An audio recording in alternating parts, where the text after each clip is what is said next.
Alam niya ang patakaran at alam niya ang ika nga proseso ng budget.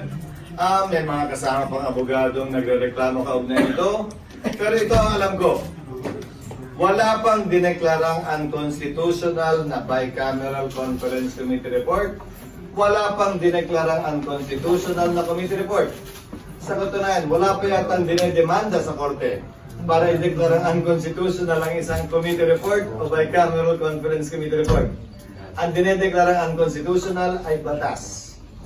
Ngayon, yung batas ng General Appropriations Act na produkto ng anumang committee o conference committee report o committee report ang kina-question.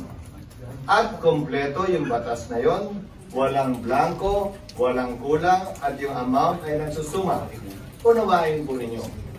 Ang budget ay may humigit kumulang 200,000 linya na may mga nakasulat na pamagat, titulo ng proyekto at amount. Hindi yung ganun kasimple na gawin o ginagawa. Kaya ang isa, kung mapapansin din niyo, pinakita nilang unang kopya na may pirma ako. Kasi nakikita kong kopya ngayon, wala na akong pirma, kaya hindi ko alam kung saan galing yun.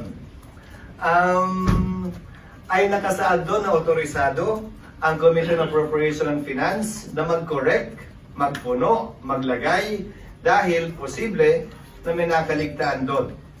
So, sinabi din doon sa huling talata ng Bicameral Conference Committee Report, kapag may pagkakaiba ang GAA sa Bicameral Conference Committee Report, ang masusunod ay ang GAA, ang enrolled bill ng GAA.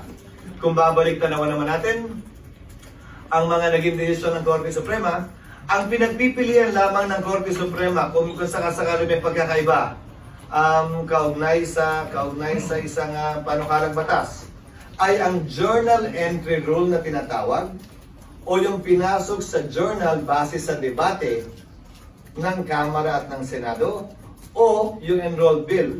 Ito yung pinirmahan ng Speaker, Senate President, Secretary General ng House, Secretary General ng Senado at ng Pangulo.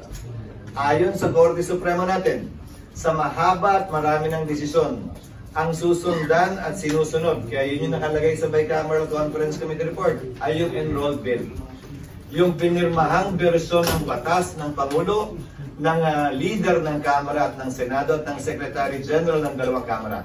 Yun ang mag-govern. Ngayon, kung may kulang doon, tama lamang na ito'y ma-question. Or, pag may nirelease dahil piniling na blanks yun pagkatapos, tama lamang na hindi i-release yun, hindi payagan i-release yun. Pero hindi ang anumang basehan sa isang committee report na gaya ng sinabi ko. Alam naman yan nung kongresistang nagre-reklamo at nagsasaad ng mga punto niya kaugnay sa bagay nito. SP, yung makalat po na may blanco, na may napirmado po